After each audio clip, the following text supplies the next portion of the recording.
Okay lang.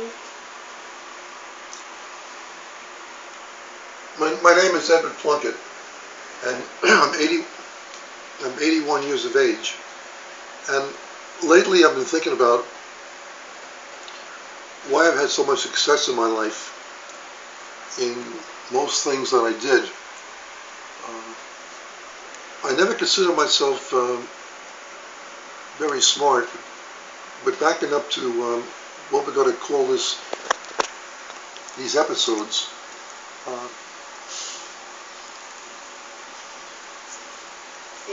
I never thought myself smart, but I always had good mentors. That's the title of this particular work you're going to be listening to. I've written down the assistance of my secretary 35 episodes in my life where mentors have meant so much to me. And for the first series of stories about my mentors, I'll stick to only 5 stories. If I give too many stories, I think the listener will get bored and just shut it off.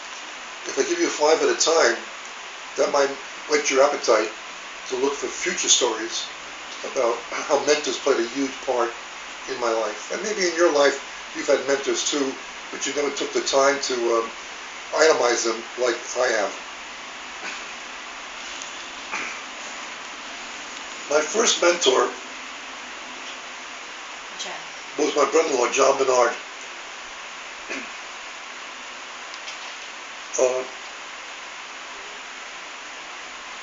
My parents both came from Ireland, and they were not well educated. In fact, my mother could not read or write.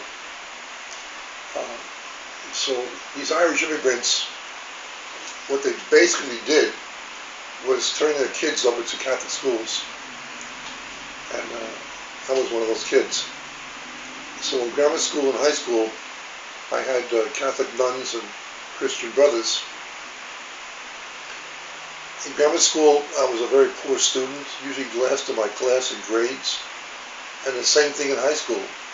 I usually last in the class. And a few times in high school, they wanted me to leave because I was failing so much. Even though I went to summer school each year, I guess the nuns and Christian brothers probably said to themselves, this poor guy, you know, he's going to wind up digging ditches. And I kind of felt the same way. I felt, I guess less than. I was always afraid to get report cards to see how poorly I had done again. And the basic problem was I did not know how to study. In fact, I never studied. I relied upon what I heard in the classroom without taking notes. And so when I'm home at nighttime after school, there was no studying. None whatsoever.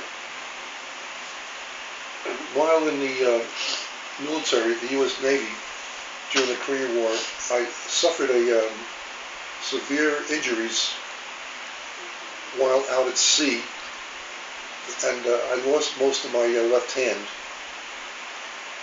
And I guess initially I felt badly about this because I had aspirations of being a baseball player or basketball player because I was very good in high school in those sports. But after the amputation, my sports career was over. And I didn't know what to do with myself. But now enters John Bernard, my brother-in-law. I was taking various tests at the VA back in the early 50s, 52 or 53, aptitude tests to see what I was suited for. And they came back and said I should be an accountant. Well, where I came from, my mother was a maid, my father a construction worker. Most of their friends were in the same category. I didn't know what an accountant was. So I went home one night after seeing the VA counselor, and my mother always drilled me what happened. And I said, well, Mr. DiCaprio, that was his name, my counselor at the VA, he said you should be an accountant. And my mother said, what's that? I said, I don't know. He said, be an accountant. She said, wait a second. Your brother-in-law is an accountant. He's a CPA. And why don't you talk to him? Well, this little advice changed my life. Because my brother-in-law became my first mentor in breaking the stigma of being a dumb person. I was finally accepted by one university in New York, St. John's University. The other universities in New York would not accept me because my grades were so poor in high school. I think my average after 4 years in high school was 78. 75 was the passing to graduate. The only reason I got 78, I went to summer school 3 consecutive years, and doing that got me above 75, so I graduated with a 78 average after 4 years, which is really poor, looking back upon it. But after my brother-in-law, I went to him, and he's now passed on, but I owe him so much, how he changed my life. He's one of those guys he was so sincere when he talked to you. At least in my case, I would listen to him, because I admired him for his sincerity, his cleanliness. The whole demeanor about him was outstanding as far as I was concerned. I sometimes say I wish he had been my father, but he wasn't. So went to my brother-in-law and said, John, I've been accepted by St. John's University, but because my grades in high school were so poor, they put me on probation. In my first half of my freshman year, I had to maintain either a B average or a B plus average. I never saw a B before in my life. That's a good grade, B or B plus. I just never saw them. And all of a sudden I'm being told by the Dean of Admissions, we'll keep you here as long as you maintain a B or a B plus average. You get less than that, you have to leave. So with my brother-in-law, I said, John, I'm a lousy student. I did very poorly in school. What do I do? He said, well, I'll help you. And boy, did he help me. Did he help me. He was the first of many, many sponsors who for some reason took an interest in me. Mentors. The first thing he did was tell me, when you get to your classrooms, always tell the teacher, the professor, you can't hear and you can't see. So you can sit in the front row. I don't want you to sit in the back row. And so I did that. I sat in the front row so I could hear what the teacher was saying during the classes. Then he told me how to take notes during each one of my classes. And after I took the notes, and I went home at night to review what I'd written down and remind myself what the professor was talking about when I was taking his notes.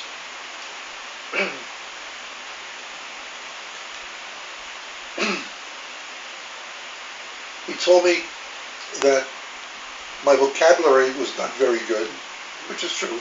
I knew that. He told me how to enhance my vocabulary, one of which was to get Reader's Digest and to always check the vocabulary section, vocabulary quiz section that's in Reader's Digest, and to get the words there, and the ones I didn't know what the meanings were, to write down the answers and put them in a folder and always keep them with me. And every so often take the folder out, look at the words I didn't know what they meant, and then look at the translation, and that's how I'll increase my vocabulary. And my friends, it worked. He also said to get the Sunday Times. In my house, there was no such thing as Sunday Times. That was for the elite people. In my house, we got the Daily News and the Journal American, basically, in the New York area. So John told me that when I get the New York Times, go to the editorial page and read the articles in the editorial page.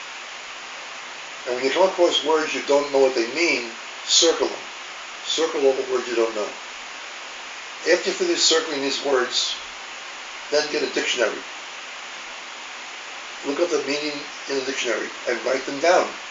And these all went into my portfolio of words I was accumulating, where initially I didn't know what they meant, but now I did know what they meant. And lo and behold, by doing this, my vocabulary started to improve. Next, John said to me in college, a lot of guys just go there to goof off. He said, what you have to do is surround yourself with people who seem interested in their college career. Avoid the good old boys going to bars, drinking, and everything else. Stick around the guys who seem interested in their careers. And birds and feather flock together, and maybe you'll catch on to what they're doing, they'll catch on to what you're doing, and you can help each other to improve. Make a long story short, when I finished college, I just missed graduating with honors. Because I learned how to study. I knew how to take my notes, study my notes. John also said that every time I read one of my textbooks, if there were questions on the back of the textbook, I should write down the questions and then look up the answers and put the answers again in my notebook. I had one big notebook about definitions, and I carry this thing with me all the time. If I was on a subway, on a bus, wherever I was, I take these notes out and I look up the definition of words. And lo and behold, I became like a snob with the enhancement of my vocabulary. Eventually, I was hired by a very prestigious accounting firm in the Wall Street area of New York.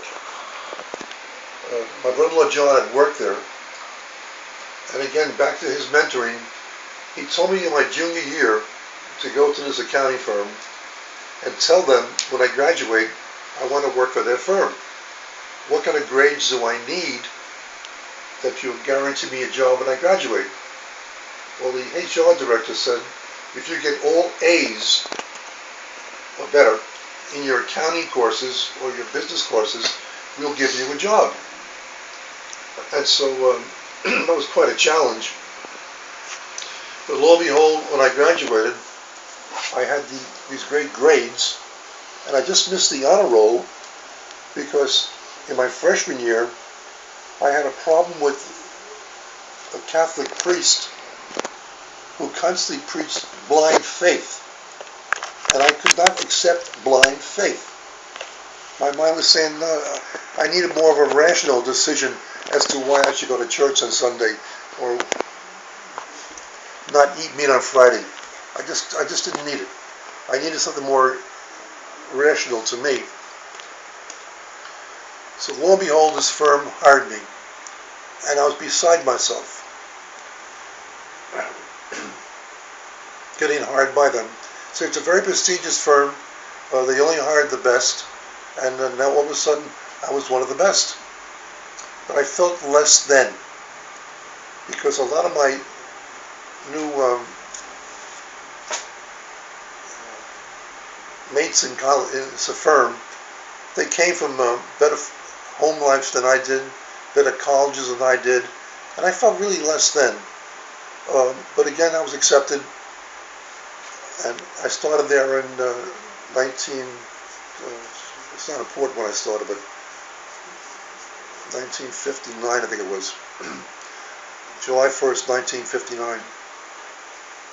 And I went there, and initially, in these kind of firms, there isn't much to do because nobody wants to use you as a junior auditor. Back to my brother-in-law again. He knew from his own experience that when you're a new hire in these firms, you're going to sit in the bullpen and just wait until you're called for an assignment.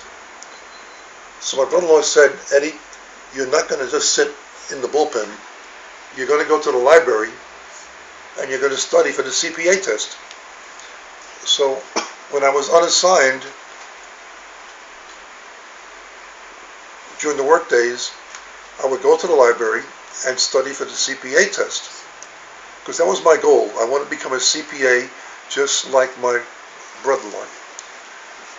Now, what's interesting about this episode, I went to the library every day. I was not assigned to a particular audit. There were 3 fellows in the library. One became a partner in the firm, one became a manager in the firm, and I was eventually hired by one of the firm's biggest clients. So obviously they were getting the same kind of counseling I was getting. Just don't sit in the bullpen discussing baseball, discussing girls. Keep on working on your brain in the library. So I was hired by the firm, and very quickly, when I was assigned to certain engagements, I was given some segment of the audit to do. Back to my brother-in-law. He said, at night when you go home after that particular segment of the audit you were assigned to, get out your textbook and read about how to audit that particular segment that you were working on. And again, everything my brother-in-law told me to do, I did. And before I know it, I started to excel in this firm. It was no longer my fellow workers were better looking, better pedigrees. It turns out my brain was better than their brain, because the firm recognized early on that I was just a late bloomer, I guess, and I started to get bigger and bigger assignments. Later on, I will discuss other mentors who helped me in this firm and in developing my business career. But I want to finish this episode by saying I owe everything to my brother-in-law. I really do. And he died of Alzheimer's at age 82, which I could not believe. I could not believe. He had just a magnificent brain, a logical brain. When I heard he had Alzheimer's, I was so distraught to think a brain like that was going to be ruined by a disease called Alzheimer's disease. And he died at age 82, and to this day I miss him. I truly do. He's like the father I never had, because he had the ability to convey to me he cared about me. He was going to work with me to improve myself, and boy, did he ever. So I'm going to finish this particular episode, but later on I'm going to refer back to my brother-in-law again as I discuss more and more things about my business career. Thank you.